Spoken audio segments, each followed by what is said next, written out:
try a new thing, try a new thing, testing. Alright, you know how I've been saying I'm gonna paint the walls, because all that blue is really distracting. So I tried hanging a little gray sheer curtain, and it's like hella ugly, but I feel like it's at least easier to see my legs. It's not so glaring, and also like super fun. Ow. You jazz it up a little bit. Yoga studio vibes, you know, when we're not doing ballet. But now is serious time. No fun allowed. Let's see if the ring light helps at all. Oh well, let's just get started. Where are my slippers? Today's tutorial, Battement Tendu from 5th. Now, we already did a really long video discussing Battement Tendus from 1st. I suggest you watch that one before coming here, because from a beginner standpoint, it makes sense to start at 1st position and then work up to 5th position.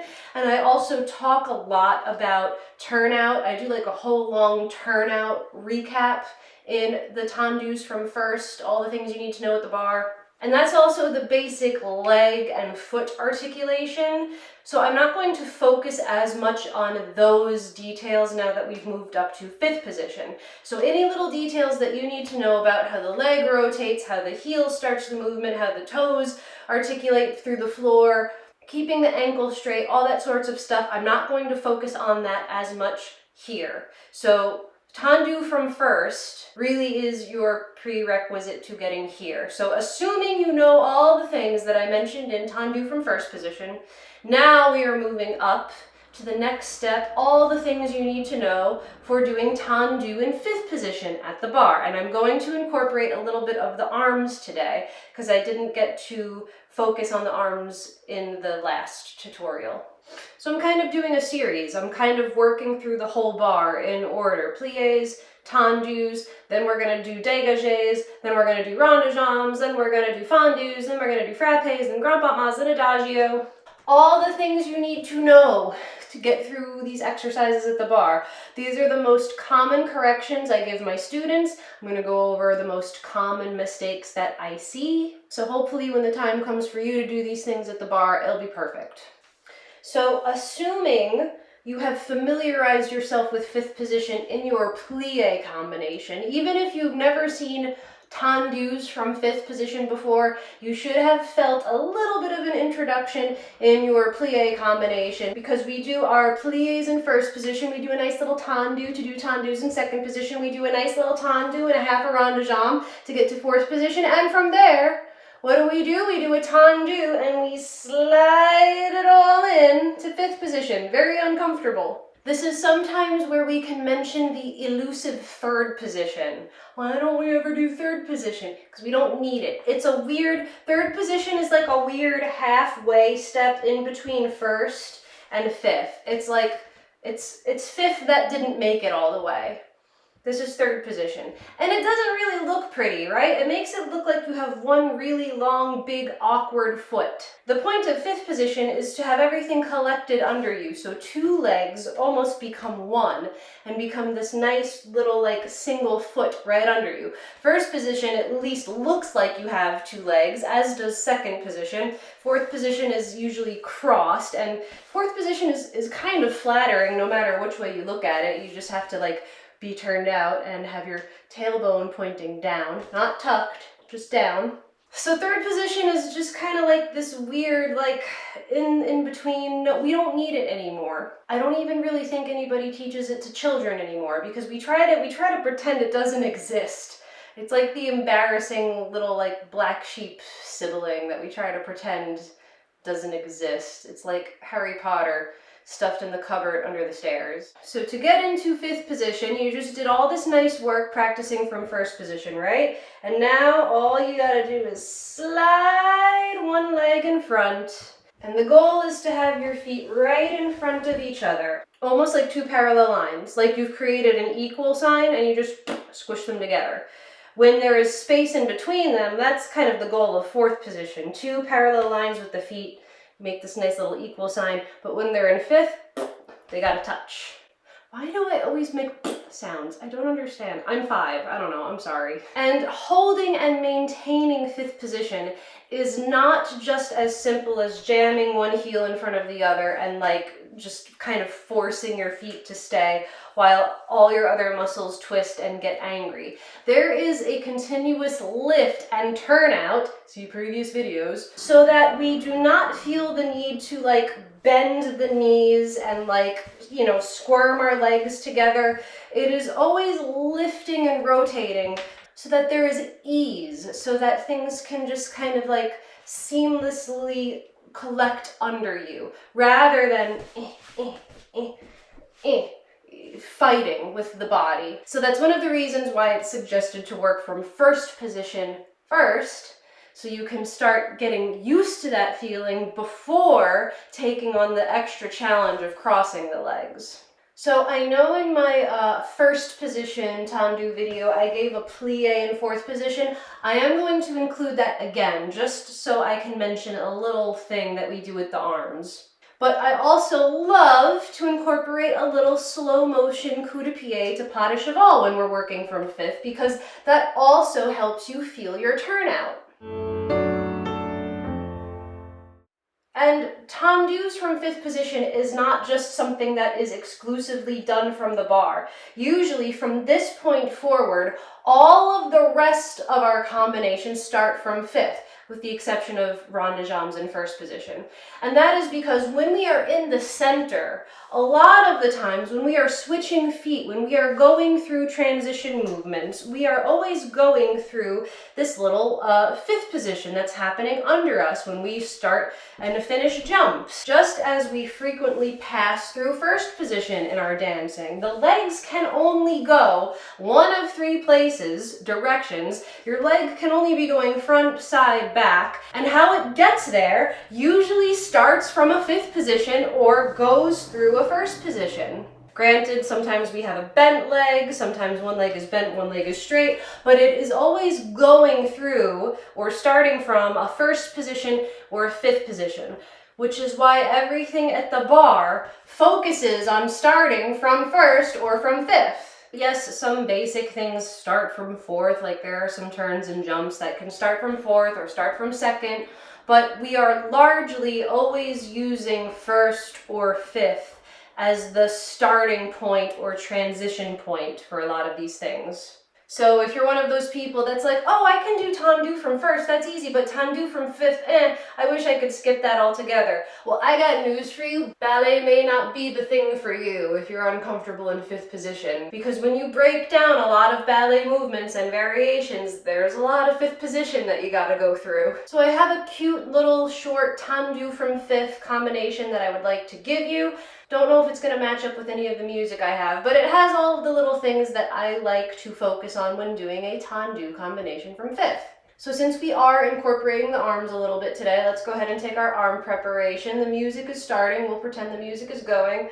5, allongé, 6, arm first, 7, open on 8. Traffic noises. So I think the first thing I want us to do is a slow motion coup de pied. And a coup de pied is a position in which one foot is at the neck of the other foot. So the ankle is essentially the neck of the foot. Sur le coup de pied means on the neck of the foot. There are 3 places that sur le coup de pied can go. There's front, there's wrapped, which is also used as front. It's not quite side. There is no sur le coup de pied side. It's either front, front wrapped, or back. For this combination, we will only be using front and back. And I would like you to take note real quick how in sur le coup de pied front, the pinky toe is touching just above the ankle bone, but the heel is still reaching forward as it does in tendu, as it does all the time.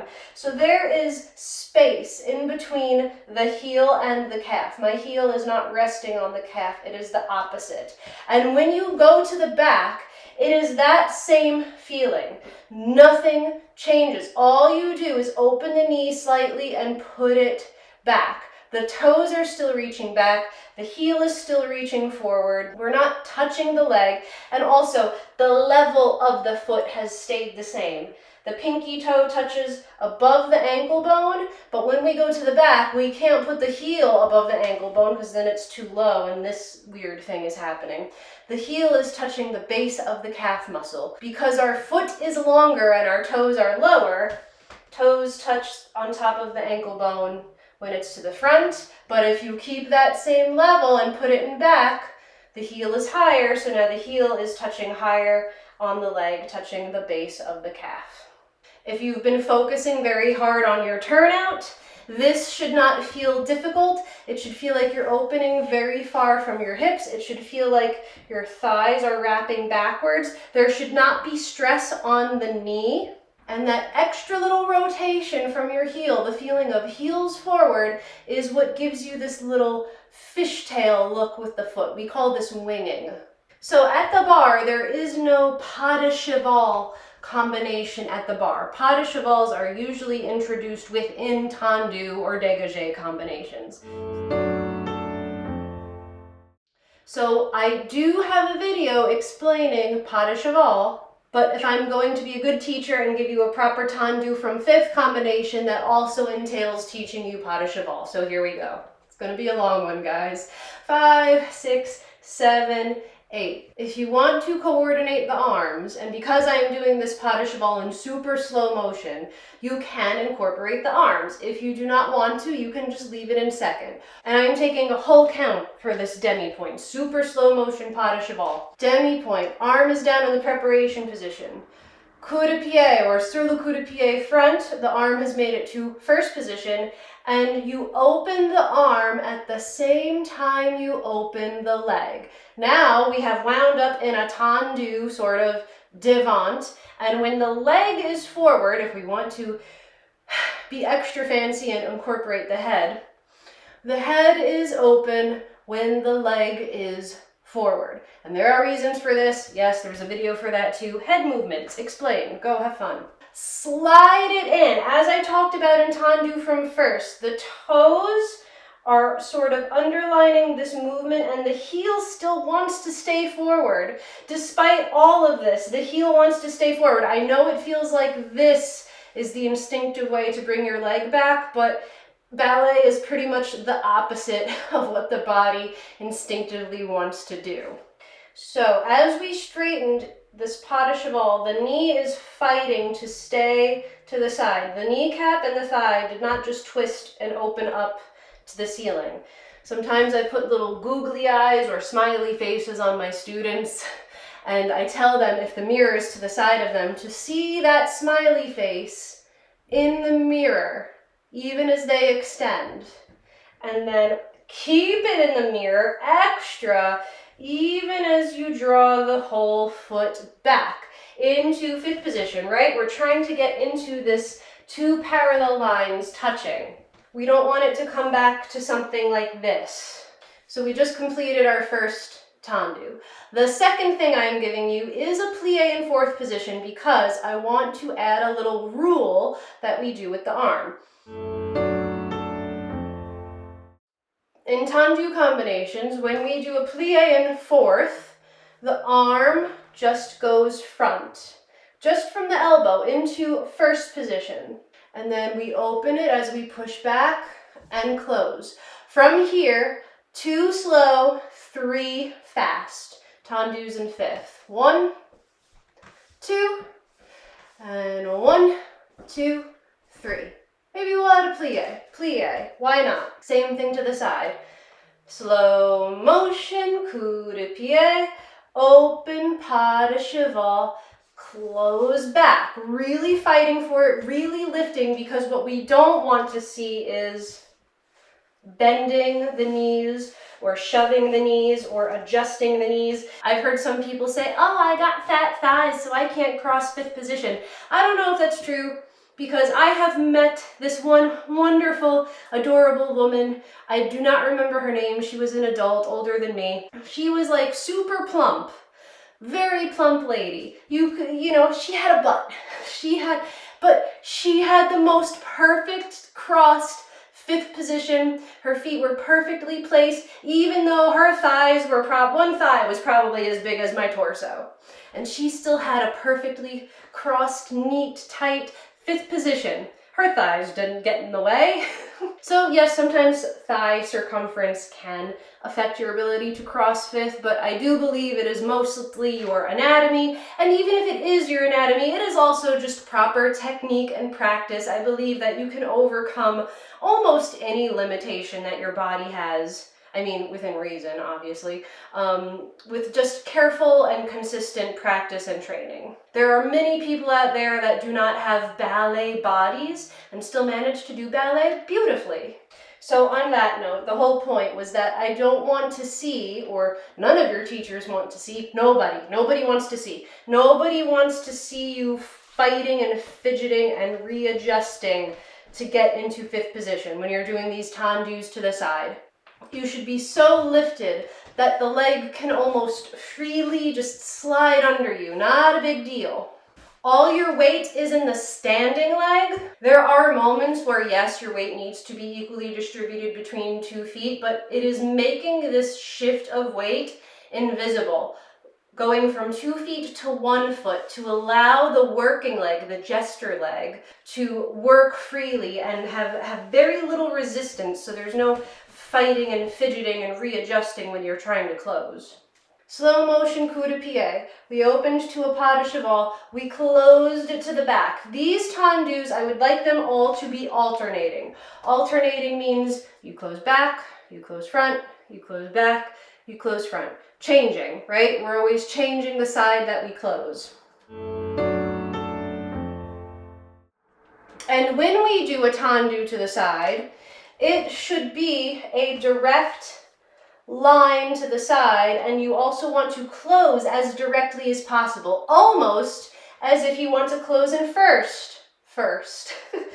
Almost as if you want to meet first position and then tuck it back and slide. Tendus to the side are not rond de jambes. They don't go out and around and out and around. It's a direct slice to the side. Remember I had the broomstick in tendus from first? And I was explaining a little bit about what en croix means, how we are on the cross, how the cross is literally 2 perpendicular lines, and it is as if we are standing on the cross. So there's this one line that goes directly in front of us, directly behind us, that tells us where front and back is, but there is also the other part of the cross that is going directly to the side.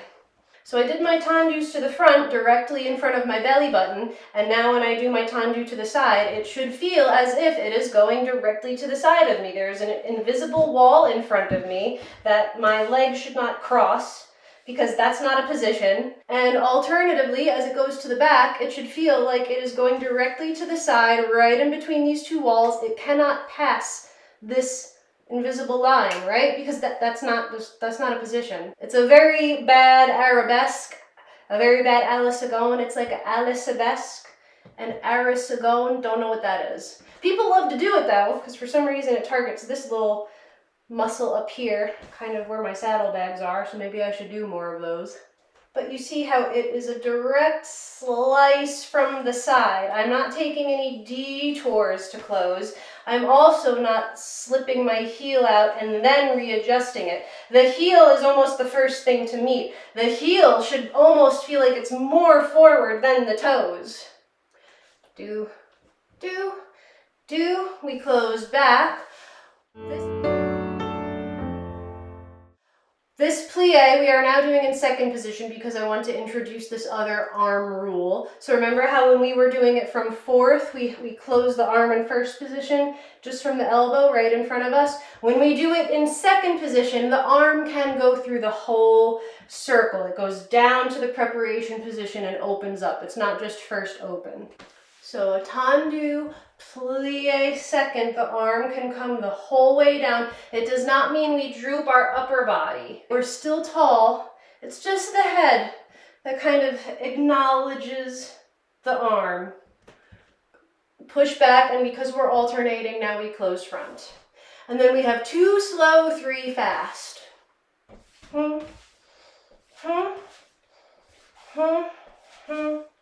Oh, Oh, and we're adding a plie, and I should have noted, I should have said this when we were going to the front too. When we close in fifth,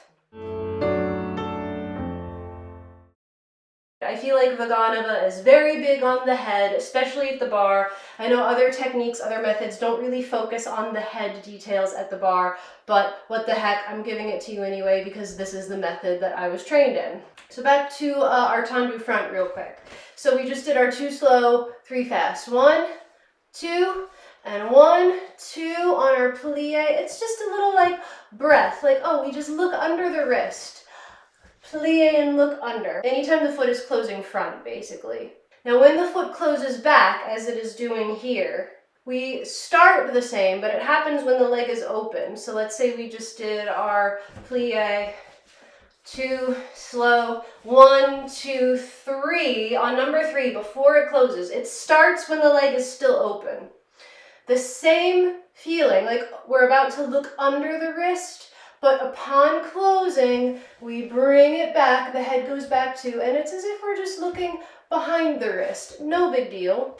To the back, toes going away immediately, heel reaching forward immediately, Pas De Cheval, super hard, keeping that knee in the mirror, close. Tendu, remember 4th position, just close the arm in first. And then 1, 2, and 1, 2, and 3. That little bit with the head. Remember, it starts when we're closing to the back. It starts when the leg is open. And 3. When we're going to the front, closing to the front, it's just the forward only. We'll review that again right now. So we just did our close. Now, same to the side. Bum, bum, bum.